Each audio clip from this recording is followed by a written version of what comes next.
lama istana baru ini ibarat ya antara pergantian transisi antara Prabowo dan Jokowi. Nah, dalam proses transisi ini kan bukan hanya soal Jokowi ya benar. Tetapi ini soal gerbongnya juga. Ya, gerbong. Ya. Apakah gerbong yang dibangun Jokowi ini juga yang akan dibawa ke gerbong Prabowo? Dan kita tahu kan gerbong Prabowo saat ini kan masih punya gerbong sendiri yang loyalitasnya tidak diragukan lagi. Kemarin di beberapa media mainstream itu Bung saya udah mencatat dan menulis itu pentingnya rumah transisi. Wah, ya itu sempat ditayangin di beberapa media mainstream ya. Nanti antara IKN versus makan siang gratis. Nah, IKN makan siang gratis. Kalau saya lebih memilih Prabowo itu condongnya ke makan siang gratis, makanan bergizi itu condongnya. Jadi dianggarkan itu kan hampir 80 kurang lebih sekian triliun ya. Iya. 70 sekian triliun lah. Nah, jadi itu udah kita baca. Dan di pidato terakhir kemarin Prabowo Bung waktu di acara Akbar Gerindra dia nggak menyentil soal IKN. Nggak menyentil kan? Iya. Dia nggak menyebut IKN akan langsung pindah. Tetapi bisa aja kalau memang saran saya barangkali Gibran mau berkantor di sana lebih baik kan? Gibran berkantor di sana, Prabowo tetap stay di Jakarta. Nah, dan yang kedua, Presiden belum menaikkan Kepres soal ibu kota dipindahkan, belum. Jadi ibu kota tetap Jakarta. Oh, berarti Jakarta tetap ibu kota. Tetap ibu kota, iya. Berarti kemarin hanya wacana ya? Ya, kemarin hanya wacana. Biasa itu kan bagian political interest. Kan?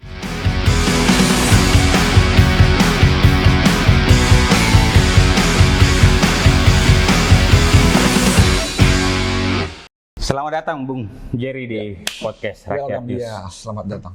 Gimana kabar Bung? Baik, hari ini kayaknya cuacanya ini cerah banget dan suhunya 38 derajat Celcius. Jadi otomatis Bung juga ya, ini pimpinan saya mau sapa dulu pimpinan Rakyat News ini tetap healthy lah, tetap menjaga kebugaran, kesehatan ya. Seperti itu dia Bung. Semoga kesehatannya ini sama dengan kondisi politik yang ada di Indonesia ya. Ya memang kalau kondisi itu kita kadang-kadang agak-agak sehat, kurang sehat, baik-baik saja, kurang baik-baik saja. Apalagi sekarang kan lagi kemarin kita sempat dipertontonkan dengan ada demo, ya kan? Iya. Tapi sebetulnya saya lebih suka itu bukan demo jalanan tuh, tapi demo masak ya kan? Nah itu lebih keren kan, masak demo lah gitu. Di apa namanya diberikan apa gimana sih cara memasak yang benar. Nah itu kan demo kan juga, atau demo produk lah dan sebagainya. Ya. Tapi kan demo yang kemarin itu kan salah satu juga bagian demokrasi ya. Ya demokrasi yang sangat besar ya di antara 20 kota yang turun. Nah. Sekarang kita bicara soal... Ya, nggak demo, kita nggak bicara demo ya. Ya, kita lain ya. Sekarang kita bicara soal bagaimana transisi pemerintahan. Istilahnya ada istana lama dan istana baru. Ini menurut Bung ini seperti apa sebenarnya Jokowi dan Prabowo ini? Sebenarnya kalau saya lihat tetap ya Prabowo menghormati, menghargai sang presiden. Apalagi dia statusnya walaupun sudah presiden terpilih, tetapi dia statusnya itu masih menteri pertahanan. Iya. Kalau di Amerika menyebutnya Secretary of Defense. Jadi sekali lagi dia menghormati. Kemarin aja di acara akbarnya Gerindra kan dia berapa kali tetap memuji, mengangkat sang presiden. Nah, tetap aja gitu, dia tetap menghormati, menghargai. Itulah sifat pribadi daripada seorang Prabowo. Nah, ngomong-ngomong untuk sekarang ini masa apa? Sebetulnya kita bukan ada 4 istana sebetulnya, Bung. Iya. Istana Bogor, ada di Jogja, sebetulnya pernah ada. Sebetulnya kalau mau Indonesia itu udah punya 5 istana. Baru ada yang satu itu waktu eranya... Ini istana lama sama istana baru. Amir Syarifuddin di Padang kan, waktu itu belajar sejarah kan. Nah, sebetulnya kita punya 5 istana, tapi saya ingat gitu loh, di Amerika itu istananya presiden pertama itu nggak dilantik di Washington DC. Iya. Tahu nggak lo di mana lantiknya? Lantiknya itu di Federal Hall di Manhattan, New York. Saya kebetulan lama riset di sana biasa. Nah, kita bicara soal itu. Kemarin kan apel akbar di Gerindra kan. Kemarin ada Jokowi, ada Prabowo dan saling angkat lah, saling muji lah. Memuji lah. Benar. Nah, Menurut Anda sebagai pengamat, apakah itu hanya di depan kamera atau memang terbangun dari dalam ya? Kalau ini semua kita pada posisi tergantung ya. Nah, saya katakan pertama tadi, Prabowo masih menghormati beliau. Itu kan pertama itu dia sebagai bawahannya dia saat ini. Kecuali barangkali Prabowo udah step down kemarin ya. Waktu Pilpres dia mundur. Nah ini sekarang masih Menteri Pertahanan. Jadi tetap dia menghormati sang bos lah ya. Nah, jadi seperti itulah. Tapi untuk yang penting yang utama yang mungkin kita akan masuk ke dalam entar ya. Yang paling utama itu bagaimana program, ya kan? Kita bicara istana itu mungkin tahun 45 Bung baru dipindahkan ya. Apalagi Jokowi kemarin dia ngomong itu bahwa untuk ASN itu dia nggak perintahkan udah ke sana gitu loh. Jadi barangkali ASN ini belum akan ke sana semua gitu. Karena kalau saya mikirnya kan mau ke sana itu pertama butuh waktu, butuh timing yang cukup lama. Coba Bung, mau dipindahkan kan Mabes Polri semua polisi ke sana. Nah, itu kan berat ya. Ya berat gitu loh. Kejaksaan Agung pasukannya dari Jaksa Agung anak buahnya ke sana, DPR RI 575 semua ke sana, stafnya ke sana. Nah, sedangkan Bandara aja itu belum itu. Nah, maksudnya istana lama istana baru ini ibarat ya antara pergantian transisi antara Prabowo dan Jokowi. Nah, dalam proses transisi ini kan bukan hanya soal Jokowi ya benar. Tetapi ini soal gerbongnya juga. Ya gerbong. Ya. Apakah gerbong yang dibangun Jokowi ini juga yang akan dibawa ke gerbong Prabowo? Dan kita tahu kan gerbong Prabowo saat ini kan masih punya gerbong sendiri yang loyalitasnya tidak diragukan lagi. Kemarin di beberapa media mainstream itu Bung saya udah mencatat dan menulis itu pentingnya rumah transisi. Wah, ya itu sempat ditayangin di beberapa media mainstream ya. Kenapa? Ini sebuah bridge, jembatan untuk mempersiapkan. Contohnya kemarin terjadi pergantian beberapa menteri kan, Thomas Djiwandono jadi wakil menteri keuangan, si Prabowo wakil menteri Kominfo ya. Nah, menteri pertanian juga wakil menteri pertanian. Nah, ini kenapa? Ini sebuah transisi itu yang seperti Bung tadi tanyakan tadi kan dari rumah lama ke rumah baru ya, dari perpindahan posisi aja. Nah, jadi menurut saya memang segalanya itu harus diatur dengan rapi. Kebijakan itu kan kalau tiba akal itu sekarang saya lihat itu beberapa tahun terakhir, 10 tahun terakhir Indonesia itu menganut sistem itu kebijakan public policy-nya itu beda, Bung. Nah, kita tiba akal. Maju kena, mundur kena gitu. Ya, jadi belakang bisa, depan bisa. Ah itu kita kalau nonton film Warkop itulah kebijakan publik kita, benar nggak? Nah, contohnya bicara tentang rumah baru. Kalau saya lebih menyukai bahasanya itu home sweet home. Rumahku adalah istanaku kan. Nah, jadi bagaimana presiden yang terbaru ke-8 ini ada beberapa program yang kebijakan yang baik untuk rakyat itu saya rasa akan dipertahankan. Oh, berarti artinya bahwa program-program yang bagus yang sudah dijalankan Jokowi tetap dipertahankan. Ya. Tetapi juga dengan orang yang baru atau orang yang lama. Ya, begini loh. Saya rasa kemungkinan besar ini saya prediksi itu orang-orang yang baru. Orang yang lama mungkin geser tempatnya aja. Ya, mungkin dari dia duduk di kursi rotan pindah ke kursi kayu. Nah, jadi begitu. Jadi nilainya, value-nya kan kita mau lihat cara sekarang itu value sama benefit gitu loh. Baru impact. Kalau saya lihat itu contohnya program yang akan dijalankan nanti makan siang gratis. Makanan siang di rumah makanan bergizi. Di rumah makanan bergizi. Iya, makanan bergizi kepada anak-anak sekolah yang gratis, free ya kan. Nah, barangkali juga akan nyerempet juga ke program nanti sekolah gratis, tapi khusus orang-orang miskin lah. Kalau sekolah gratis untuk orang kaya, contohnya Bung udah tajir banget ya, udah borjuis lah bahasa anak muda bilang. Kok ngapain lagi? Kan selama ini sebetulnya kita, contohnya Bung, subsidi kita itu dirampok oleh orang-orang kaya. Iya, betul. Nah, contohnya gas LPG 3 kg. Coba lu baca, tabung untuk orang miskin.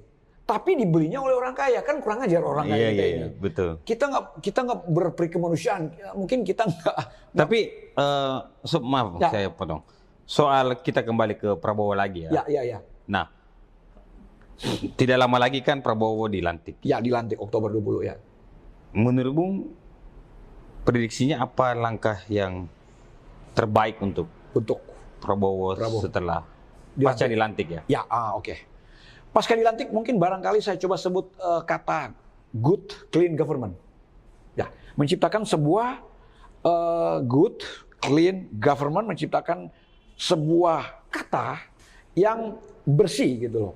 Karena memang kalau saya lihat itu Prabowo itu kan dia bilang itu wah ngeri gitu loh kalau sang koruptor nanti bisa-bisa.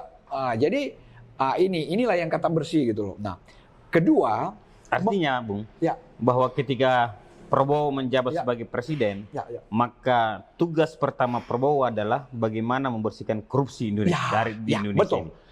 Saya mungkin lewat tayangan podcast ini Rakyat News ya, saya mau titip sampaikan ini ya. Pesan yang ini mungkin agak monohok ya. Pertama itu bersihkan para mafioso, mafia ya. Okay. Mafia tanah, terus mafia judi online, ya kan. Coba kalau saya ngatur itu, contohnya berapa susah sih saya langsung habisin tuh mafia tanah, mafia judi online dan sebagainya. Nah, baru mafia minyak goreng, ya kan. Saya kira kan mafia minyak goreng sampai di sosial kemarin kan langka kan? Betul. Nah, iya beberapa daerah. Padahal kita negara penghasil kedua selain kopi ya, terbesar di dunia itu khusus sawit. Nah, aneh penghasil terbesar sawit, tapi kita langka minyak goreng. Baru kita mahal minyak goreng gitu loh. Nah, begitu juga pertanian. Kita mau rencana import 2,7 juta ton ya. Nah, total semua itu import kita 7 juta ton. Nah, artinya para mafia-mafia yang ada di pertanian, di sektor-sektor lain. Ya, pendidikan, kesehatan. Itu tugas awal presiden terpilih untuk membersihkan mafia-mafianya. Nah, buat saya itu untuk menciptakan sebuah negara yang maju seperti pemikiran konsep kita, grand design kita, grand strategy kita 2045, kalau itu nggak dibersihkan itu sampai kapan kita jadi negara maju? Nggak akan gitu loh. Nah, contohnya. Tapi kalau Anda melihat, apakah presiden terpilih ini Prabowo mampu melakukan seperti itu? Ini Bung, saya optimis dan saya percaya dia mampu dengan pertama pengalamannya dia, kemampuannya dia, apalagi dia basicnya itu kan ayahnya kan seorang ahli ekonomi ya kan. Ini keluarga ekonom sebetulnya, tapi dia lari ke militer kan. Nah, jadi bagi saya itu Prabowo itu akan mampu melakukan itu. Dia mungkin akan melebihi kapasitinya itu jauh di atas Jokowi. Nah, mungkin perbandingannya itu 74, bahkan 75 gitu loh. Nah, jadi skornya untuk dia membetulkan. Nah, dan saya udah optimis, saya percaya dari sebelum Pilpres kalau saya bilang orang ini kalau terpilih ini bisa akan mengembalikan kejayaan Indonesia. Contohnya, Bung, kita pernah jaya tahun 84-85, yaitu kita swasembada pangan. Nah, dengan sekarang anggaran APBN yang besar untuk pangan, untuk pertanian. Nah, yang besarkan itu tetap ya PU juga, Kemenhan, Kementerian Pertahanan, baru Kementerian Kesehatan, Pendidikan. Nah, tapi dibentuknya itu badan pangan, badan untuk gizi ya. Jadi ini kenapa dibentuk itu? Agar nanti ke depan ini akan kita memperbaiki gizi. Ya, gizi. Oke. Nah, untuk anak-anak ini gitu loh, bagaimana gizi mereka, makanan mereka. Nah ini Bung, ini soal transisi ya. Transisi. Minum santai aja dulu. Ya, gimana transisi? Pertanyaan terakhir ya. Ini kan transisi. Transisi kan bukan hanya soal Jokowi dan Prabowo. Tapi gerbong. Gerbong. Jokowi dan Prabowo ini apakah nyambung atau mungkin ada perbedaan yang jauh ya? Nah, kalau saya lihat begini, kalau saya membaca anggaran APBN untuk IKN, kan kemarin hanya dianggarkan 140 sekian miliar ya, dan Menteri PU kemarin juga minta tambahan anggaran kurang lebih 24 atau 26 triliun ya. Nah, tetapi skala prioritas daripada Prabowo itu bukan ke IKN kalau saya nilai, saya baca. Jadi barangkali yang kata tadi itu anggarannya gede itu untuk pendidikan khususnya membangun sekolah-sekolah, bahkan memperbaiki renovasi sekolah-sekolah yang udah bolong-bolong ya. Iya. Nah, di beberapa titik-titik yang sudah ada di Indonesia. Nah, itu memang program andalannya dia. Nah, ini akan dilakukan dia. Nah, setiap presiden itu punya program nggak sama. Artinya nanti Ya. antara IKN versus makan siang gratis. Nah, IKN makan siang gratis. Kalau saya lebih memilih Prabowo itu condongnya ke makan siang gratis, makanan bergizi itu condongnya. Jadi dianggarkan itu kan hampir 80 kurang lebih sekian triliun ya. Iya, iya. 70 sekian triliun lah. Nah, jadi itu udah kita baca. Dan di pidato terakhir kemarin Prabowo, Bung, waktu di acara Akbar Gerindra, dia nggak menyentil soal IKN. Nggak menyentil kan? Iya, iya. Dia nggak menyebut IKN akan langsung pindah. Tetapi bisa aja kalau memang saran saya barangkali Gibran mau berkantor di sana lebih baik kan? Gibran berkantor di sana, Prabowo tetap stay di Jakarta. Nah, dan yang kedua, Presiden belum menaikkan Kepres soal ibu kota dipindahkan, belum. Jadi ibu kota tetap Jakarta. Oh, berarti Jakarta tetap ibu kota. Tetap ibu kota, iya. Berarti kemarin hanya wacana ya? Ya, kemarin hanya wacana. Biasa itu kan bagian political interest kan? Iya. Ya, semua itu kan, Bung. Contohnya saya presiden, saya orang Sulawesi Selatan, saya orang Makassar, saya orang Bone, saya orang Goa, kita kan pindahkan ke mana? Ke Toraja gitu loh, ke ujung pandang. Nah, itu kan semua itu kan sebuah political interest ya. Itu. Oke, makasih Bang atas dan apa ya? Boleh disimpulkan bahwa kemungkinan presiden terpilih ini lebih mementingkan makan siang gratis. Lebih menjadi program prioritas. Ya, yang saya katakan tadi, dia akan lebih condong ke janjinya. Nah, karena dia mau tetap kalau 100% akan melanjutkan semua program kayak kartu pintar, kartu cerdas segala macam itu barangkali nggak seperti itu. Contohnya, sedikit lagi ya. Contohnya anggaran gitu loh. Anggaran kita itu kan APBN kita naik gitu loh. Ya kan untuk sektor pendidikan. Nah, dia naik sekian rupiah lah, sekian triliun lah. Nah, itu kan menandakan bahwa Prabowo itu sangat peduli dengan pendidikan dan kesehatan. Apalagi nanti akan contohnya itu program andalannya dia itu kan air minum bersih, air bersih di beberapa daerah. Seperti itu dia, Bung. Oh, makasih Bung atas waktunya. Tentunya podcast politik ini terus kita jalan ya. Ya, terima kasih Bung. Kita bahas soal perkembangan dan dinamika politik yang ada di Indonesia. Terima kasih banyak sahabat Rakyat News. Assalamualaikum warahmatullahi wabarakatuh. Assalamualaikum warahmatullahi wabarakatuh.